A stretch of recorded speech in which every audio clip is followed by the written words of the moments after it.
When you have a legacy series with countless entries to its name, it's natural that one question will continuously be brought up. Where do I start? In some cases, like with Final Fantasy, newcomers will have a slightly easier time in deciding on their first game in the series, by nature of the franchise largely operating as an anthology. But what happens when you want to get into a franchise that largely follows the same characters and an overarching narrative throughout?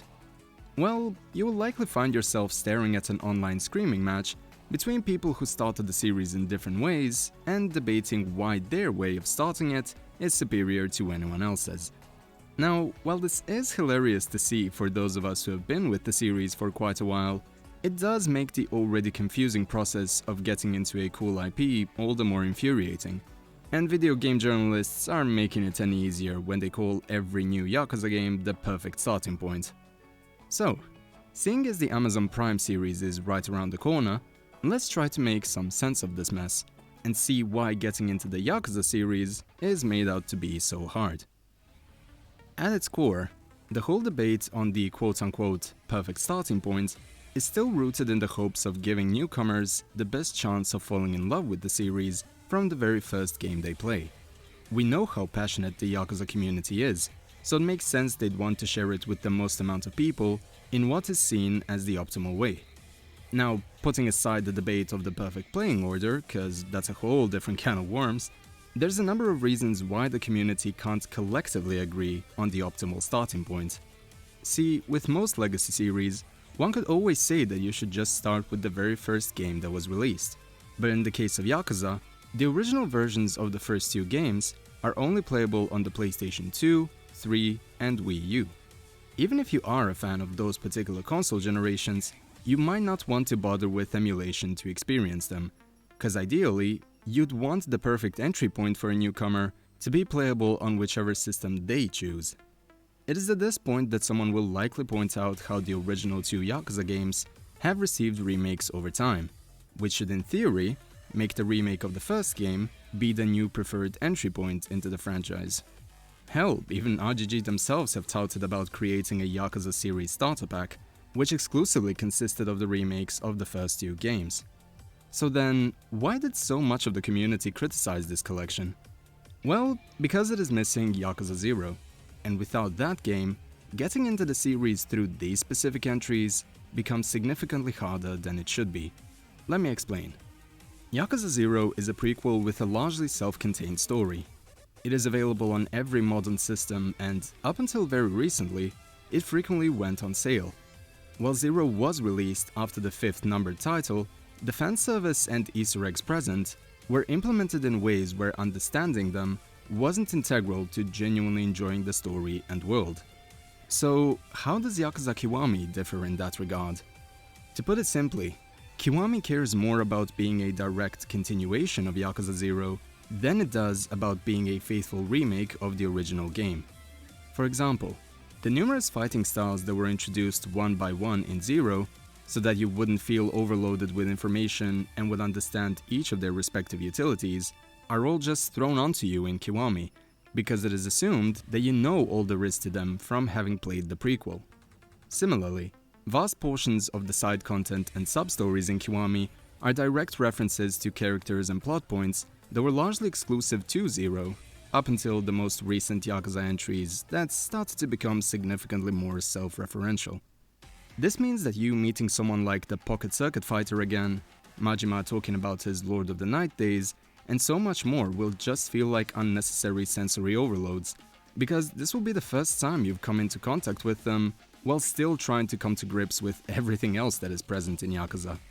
It's not a matter of just throwing in cheeky references to future games, like in the Fortune Teller sub-story in 0. Much of the side content in Kiwami and even Kiwami 2 is, again, either a direct continuation or just a carbon copy of something that was deliberately designed in Yakuza 0. Which makes sense, seeing as the remakes of this series are known for being made on a significantly lesser budget than the mainlines. This might sound like I'm trying to call the remakes awful, but trust me, they are worth your time. The point of this particular detour is that if you're going down the quote-unquote modern route of getting into Yakuza, it would make no sense to skip 0 in favor of the Kiwamis, when these remakes benefit so much from the groundwork deliberately set up by the prequel.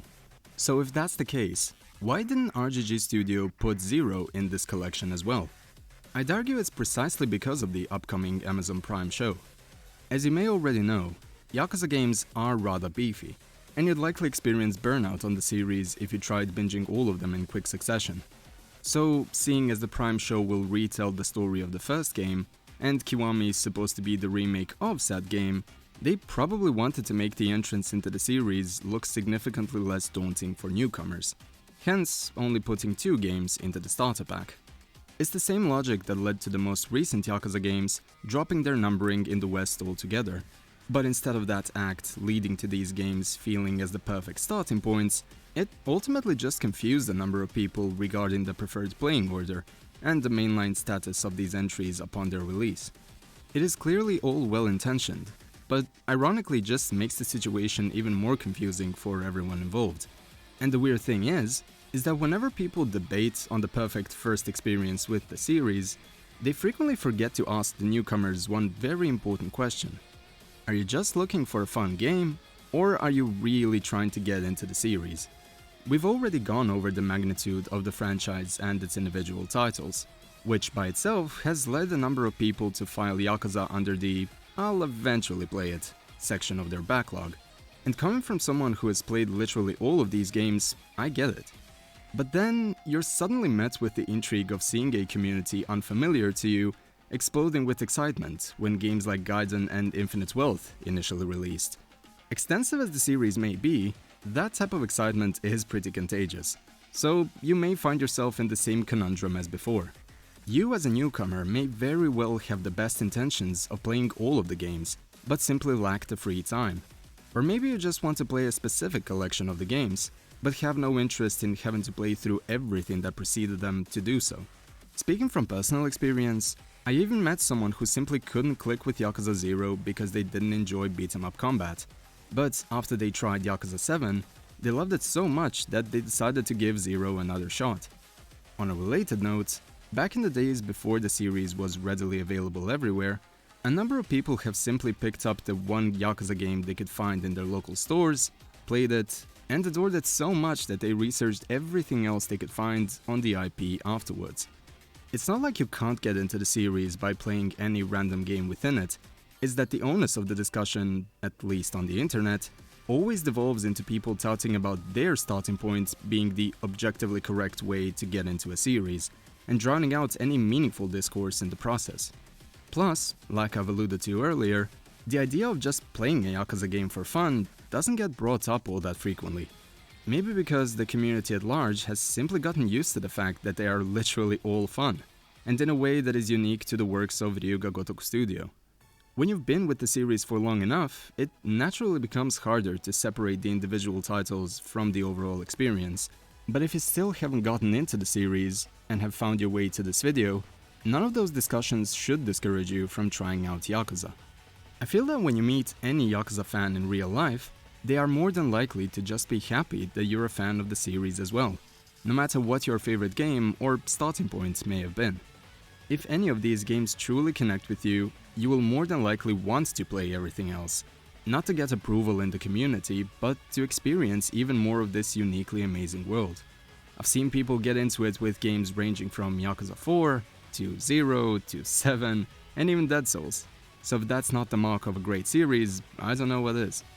There may be more or less beginner-friendly entries present, but at the end of the day, as long as you like these games and are respectful, you're more than welcome in the community. So, yeah, moral of the story, just play Yakuza. Well, this turned out to be a slightly different video than usual, but it was still a pretty fun one to do. I hope you enjoyed it. As you could tell from my previous video, the upload schedule on the channel has changed compared to last year, mainly due to IRL obligations like me working a day job, and currently recovering from an illness. But there's still an absurd amount of stuff that I want to cover on the channel, so don't worry, no one's going anywhere. Also, seeing as we've recently hit 9,000 subscribers, by the way, thank you for that, I've started working on another celebratory video that I've had in the plans for quite a while. Seeing as it will be a pretty long one like always, It will take a while for it to be released, but I'll let you know about its contents as soon as it's ready, either via the community tab or on Twitter. And lastly, I've recently had the pleasure of contributing to a cool Yakuza-related project that isn't out yet. So if you suddenly find a mysterious link in the top comment, it means that said project has finally come out, and I think you'll enjoy it quite a bit. Anyway, that's all the news that I had to share with you, so thank you for listening.